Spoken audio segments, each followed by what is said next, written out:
New theory in America's biggest mystery, where is Jimmy Hoffa? Before we dive in, kindly hit the subscribe button and let us know where you are watching from in the comments. The clock read 2:45 p.m. It was July 30th, 1975. Hot, still. A sky so bright it felt like it was watching. Jimmy Hoffa stood in the parking lot of the Machu's Red Fox restaurant in Bloomfield Township, Michigan. He checked his watch again. The man hated waiting. Hoffa wasn't just anyone. He was the former president of the Teamsters Union. A man who could make or break trucking companies. A man who once held the American labor movement in his palm. He had power. He had enemies. And that afternoon he was about to meet them. Two cars pulled up.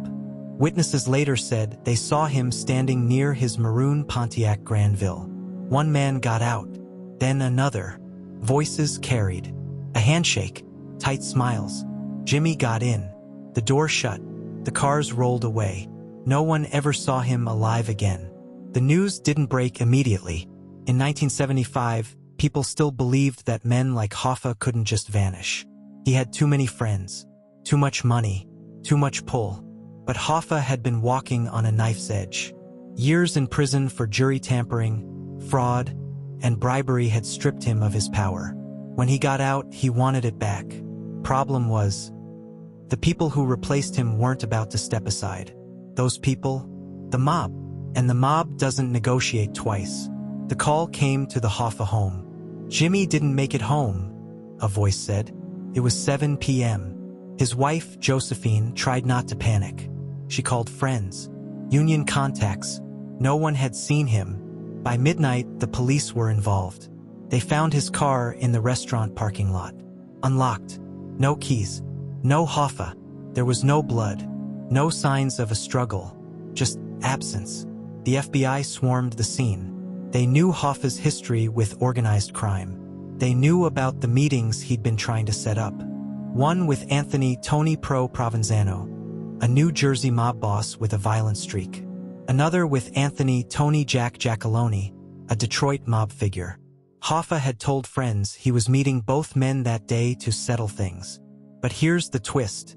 Both Tonys swore they had never agreed to meet him. Both claimed they were miles away at the time. Both had alibis. Investigators believed otherwise. Hoffa was lured there. The meeting was a trap. Inside the FBI files, there's a chilling note from an agent. This was an appointment with death. But how do you kill one of the most famous men in America in broad daylight, without anyone seeing? The theories began immediately. Some said Hoffa was taken to a nearby house, strangled, and stuffed into a 55-gallon drum. Others claimed he was driven straight to a mob-owned meat processing plant, where his body was ground and burned. One rumor, the wildest of them all, said his remains were buried under Giants Stadium in New Jersey. That one stuck in the public's mind for decades. Hoffa's disappearance wasn't just a crime. It was a message to anyone who thought they could cross the mob, to anyone who thought their fame made them untouchable. By the next morning, it was front-page news. "Where is Jimmy Hoffa?" screamed headlines from Detroit to New York. The FBI formed a task force. They interviewed over 200 people in the first few weeks. Union leaders, truck drivers, mobsters, family members, and yet nothing. Hoffa's son, James P. Hoffa, later a Teamsters president himself, believed from the start that his father was killed that very day. There was no ransom demand, no phone call, no sighting. Jimmy Hoffa was gone, and whoever did it had erased him like chalk in the rain. But there's something people forget about July 30th, 1975. Something that's easy to overlook if you focus only on the restaurant, the car, and the mob names. Someone, somewhere, saw more than they admitted. And decades later, a new theory would emerge. One that points to a different killer. One that claims the FBI was looking in the wrong place all along. The day after the disappearance, federal agents raided mob hangouts in Detroit. They found gambling ledgers, stacks of cash, illegal weapons, but no body. Hoffa's wife sat by the phone for days. She told reporters, "I just want him home, dead or alive." The words dead or alive made headlines. It was the first public admission that this wasn't just a missing person case. It was murder. Weeks turned into months. The FBI dragged lakes. They tore apart warehouses. They followed anonymous tips that led to nothing. Each false lead added to the myth. Hoffa had been fed to alligators. Hoffa was living under a new name in South America. Hoffa was buried in a secret grave in upstate New York. And then, silence. By the end of 1975, the case went cold. But the underworld never forgets. Mob associates whispered about that day for years. One man claimed Hoffa begged for his life before he was killed. Another said there was no begging, just a quick, professional hit. What everyone agreed on was this. The order came from high up. Hoffa's ambitions threatened too many people. And once the mob makes a decision, it's final. In 1982, 7 years after he vanished, a Michigan court officially declared Jimmy Hoffa dead. No funeral, no grave, just a legal death certificate for a man whose name still echoed in American culture.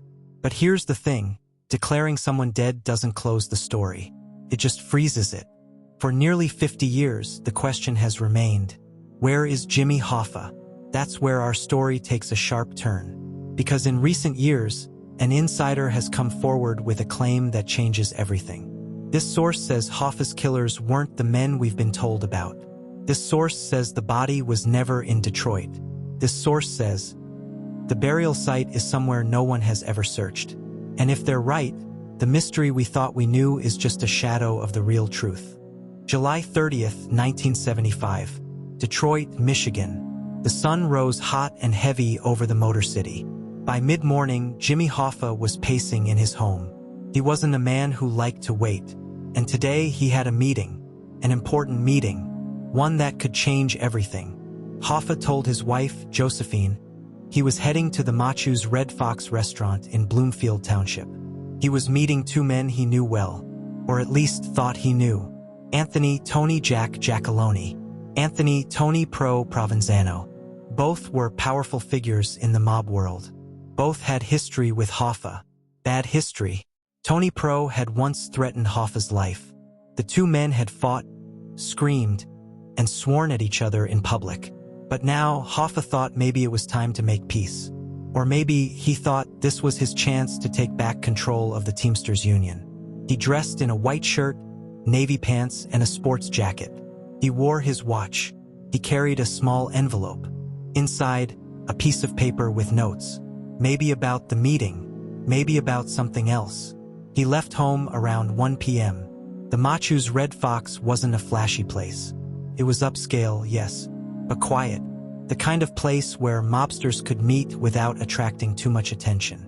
Hoffa arrived early. He hated being late. He parked his car, a maroon Mercury Marquis. He sat in the lot, facing the street. Visible, almost too visible. He waited and waited.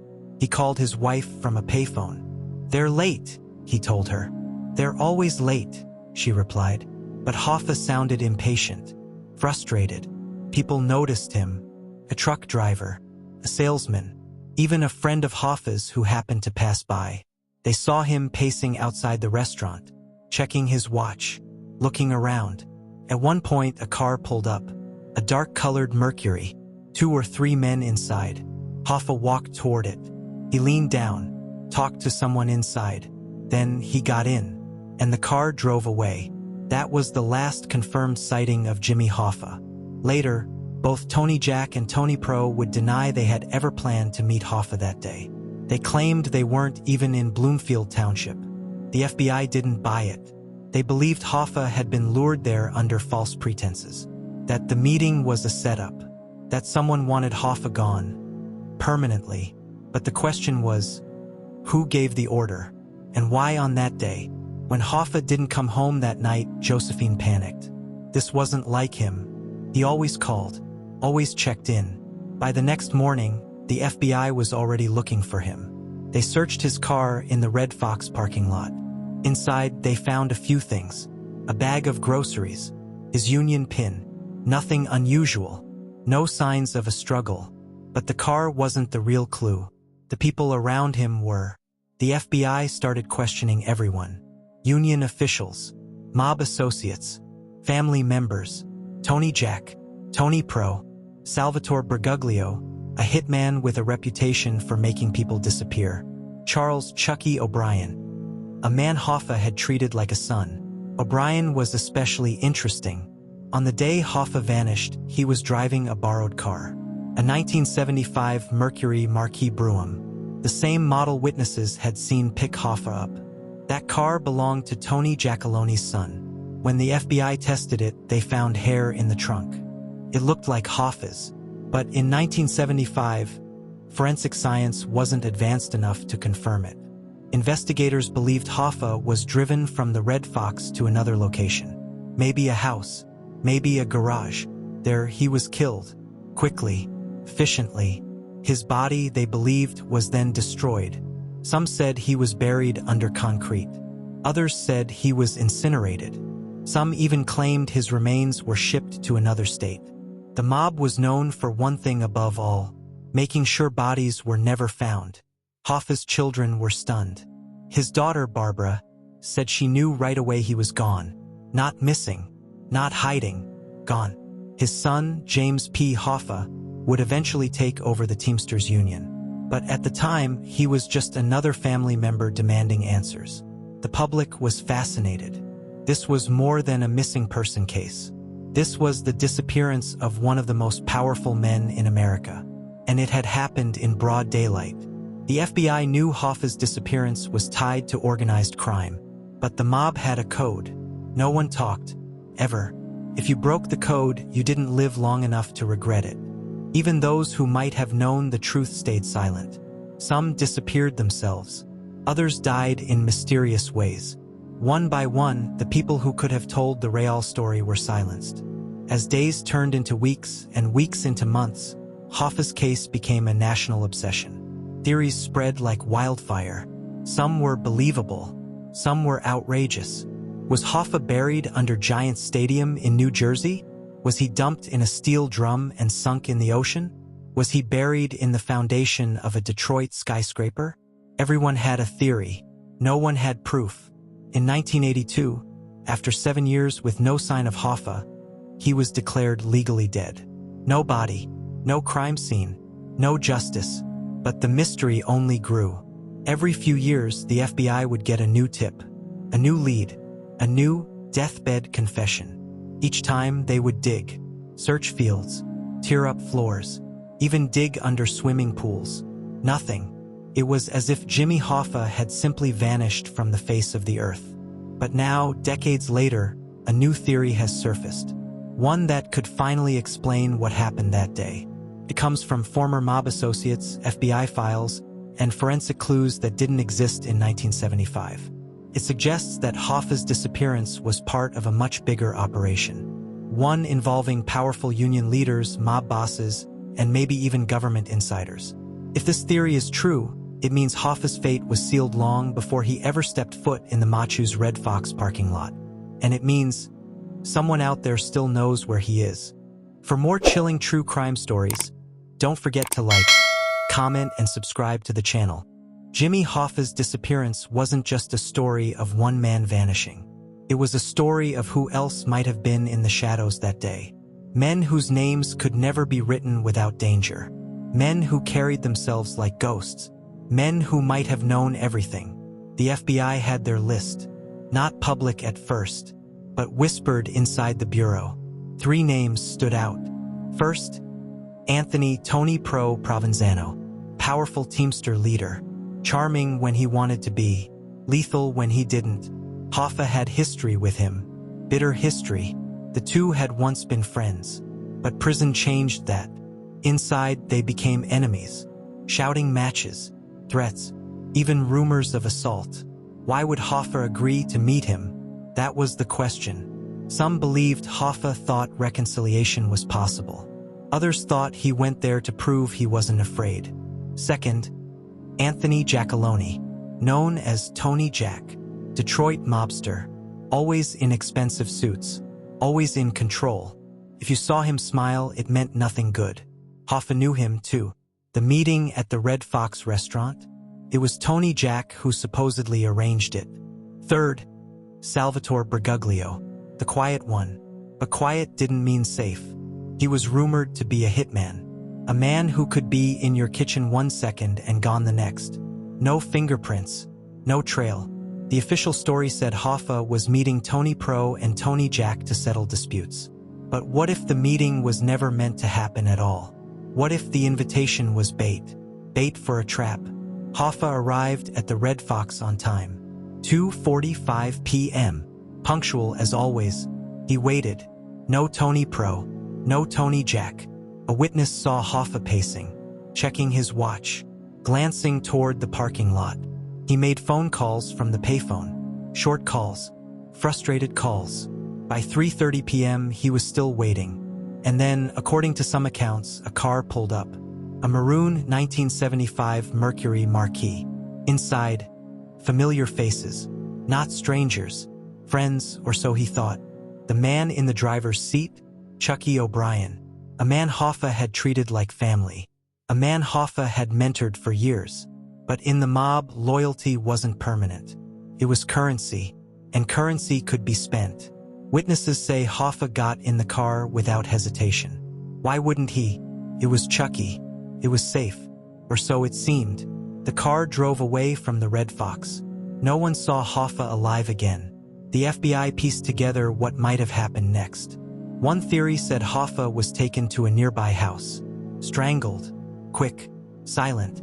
No gunfire. No mess. Another theory? That he never made it to a house at all. That the back seat of the Mercury was the place of execution. Clean kill. A body wrapped in a blanket. Where did he go after that? That's where the theories multiply. Some said his body was stuffed in a 55-gallon drum and shipped to New Jersey. Others claimed he was buried in the foundation of a sports stadium. Some swore he was incinerated in a mob-controlled crematorium. And then there was the most bizarre theory, that Hoffa was buried beneath a horse barn in Michigan. In the mob world, talking was death. Every man who might have known what happened to Hoffa, dead within years. Tony Pro died in prison. Tony Jack of heart disease. Salvatore Bergoglio was shot 4 times in the face on a New York sidewalk. Execution style. Broad daylight. It was as if someone was erasing witnesses one by one. The FBI had no body, no murder weapon, no living witnesses willing to talk. What they had were rumors. And in court, rumors are worthless. They dug up fields. They ripped apart garages. They drilled under stadiums. Every lead ended in dirt and disappointment. But agents noticed something chilling. Whenever they got close to someone who might talk, that person went silent or ended up dead. For Hoffa's family, every day without answers was torture. His wife, Josephine, still set a place for him at the table. His children kept hoping for a phone call, even a letter, anything. Decades later, his daughter Barbara Crainser would still say, "Somebody knows. Somebody could tell us." But they won't. In the early 2000s, a man claimed he'd been there the day Hoffa died. He gave the FBI a location, a suburban Detroit backyard. Ground-penetrating radar found anomalies in the soil. They dug. Nothing. But the man wasn't lying about everything. Some of his details matched old FBI files. Details only someone inside the mob could have known. Hoffa's story isn't just about one man. It's about the reach of organized crime. How a person can vanish without a trace. How fear can silence a nation. Even now, decades later, there's a chance the truth is out there. Buried in a basement, hidden in a dusty file, or locked away in the mind of someone who's still alive, but will never speak. The truth about Jimmy Hoffa's disappearance has one more twist. A name, a location, and a confession that almost changed everything. But like everything the man's voice trembled. His breathing was shallow. His words were slow. It was a cold hospital room. The blinds were drawn. A faint beep from the heart monitor filled the silence. Tony the snitch Moretti was dying. He had cancer. Doctors said he had days left. And in those final hours, he wanted to clear his conscience. "You want to know about Hoffa?" he whispered. The reporter leaned closer. The recorder was already running. Moretti looked scared. Even now, even with one foot in the grave. "I was there," he said. The reporter froze. He didn't blink. Moretti took a deep breath. "He didn't just disappear," he said. "They made him disappear." The story spilled out in broken sentences. July 30th, 1975. Detroit. A car pulled up outside the Machu's Red Fox restaurant. Hoffa got in. He thought he was meeting friends. Inside the car were two men. One was an old ally. The other was a man Hoffa didn't trust. They drove for 20 minutes. No one spoke. Then they turned down a dirt road. A farmhouse stood at the end. It looked abandoned. The grass was waist-high. Inside, the smell was musty. Hoffa asked what was going on. That's when a third man walked in. The gunshot was quick. One bullet to the back of the head. No one said a word. The body was wrapped in plastic. It was loaded into a truck. The truck belonged to a waste management company. Moretti coughed violently. The nurse entered, but he waved her off. He wasn't done. "They took him to a crematorium," he said. "But not the kind you're thinking of." The reporter frowned. "What do you mean?" Moretti gave a thin smile. "One of those places that burns garbage. High heat. No trace left." According to him, Hoffa's body was reduced to ash within hours. No burial. No grave. No remains to ever find. The confession shook the reporter. If it was true, the search was over before it began. But something didn't add up. Why had other mob insiders claimed Hoffa was buried under a building? Or dumped in a lake? Moretti had an answer. "Smoke and mirrors," he said. "They gave the feds 100 rabbit holes to chase." He claimed the order came from high up. Not just the Detroit mob, but bosses from New York and Chicago. When asked for names, Moretti hesitated. Fear still clung to him. "They're all dead now," he whispered. "But their families, they're still around." Hours later, Moretti was gone. His last words echoed in the reporter's mind. "They burned him. No one will ever find him." The reporter left the hospital in shock. If Moretti's story was true, it meant decades of searching had been pointless. It meant the world had been chasing a ghost. But why did another dying man tell a completely different story? And why did that second confession lead the FBI to dig in one very strange place? The knock on the door came late, almost midnight. The reporter opened it. A man in his 70s stood there, tall, gaunt, eyes darting. "I heard you talk to Moretti," the man said. His voice was gravelly. The reporter nodded. "Who are you?" The man hesitated. "Daniel Williams," he said. "I know what really happened to Hoffa." The reporter motioned him inside. Williams stayed near the door, like he didn't plan on staying long. He spoke fast. Moretti's story was a lie, he claimed, a cover to protect the real killers. Williams said he had been a driver for the mob in 1975. He remembered that day clearly. He had orders to meet at an auto garage in Detroit. Hoffa was already there, hands tied, face red from shouting. "They didn't shoot him," Williams said. "They strangled him." The killing took less than a minute. No blood, no mess. The body was stuffed into a steel barrel. Lime was poured in. Then the lid was welded shut. The barrel was loaded onto a truck. Williams drove it himself. Destination? A construction site in New Jersey. Williams claimed it was buried beneath freshly poured concrete. The site would later become part of a major sports stadium. Once the concrete set, Hoffa was entombed forever. No digging, no chance of recovery. The reporter was stunned. Two dying men, two completely different endings. Williams leaned in close. "Moretti knew the truth," he whispered. "He just didn't want the stadium story to get out. Too many powerful people would be exposed." The confession matched a long-rumored theory. The stadium burial had been whispered about for years, but now it came from a man who claimed to be the one who buried Hoffa himself. Weeks later, the reporter passed the story to the FBI. They investigated quietly, and then nothing. The case file stayed sealed. The dig never happened. Williams died 6 months later. No further witnesses came forward. Today, the mystery remains. Was Hoffa burned to ash in a garbage incinerator? or buried beneath one of the most famous stadiums in America. 2 confessions, 2 impossible endings, and 1 question that may never be answered. Where is Jimmy Hoffa?